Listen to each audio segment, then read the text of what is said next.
Votre rubrique santé avec le docteur Serge Benoît. Serge, aujourd'hui, vous allez nous parler du virus. Alors oui, c'est quoi un virus? Un virus, en fait, c'est un micro-organisme. Des micro-organismes, il en existe plusieurs. On connaît par exemple les bactéries. Le virus est tout à fait différent. D'abord, le virus est beaucoup plus petit. On ne peut le détecter qu'avec un microscope électronique. Et surtout, le virus ne fait certainement pas partie des organismes vivants. On a toujours eu beaucoup de mal à faire la différence entre un organisme vivant et un organisme inerte. En fait, le virus n'a pas de noyau, ça n'est pas une cellule, c'est simplement de l'ADN. Et le virus n'a pas de vie propre, c'est-à-dire qu'un virus ne peut pas se reproduire tout seul. Le virus a besoin d'un organisme pour se reproduire. Il doit donc infecter une cellule. Alors ça peut être une cellule animale, ça peut être une cellule végétale. On sait qu'il existe des virus de fruits ou de légumes, par exemple, mais ça peut être aussi une cellule humaine.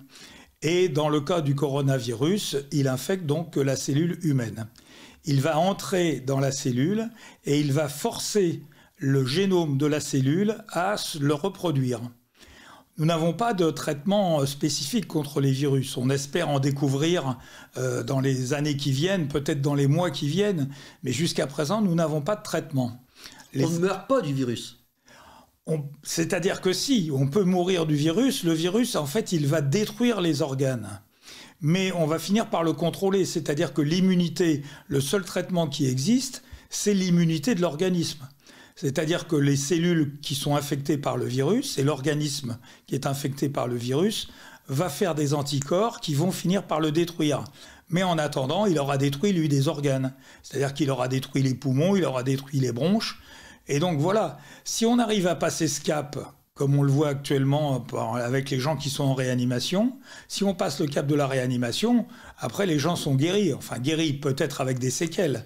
Mais le virus par lui-même ne se développe pas tout seul. Il a besoin de l'organisme.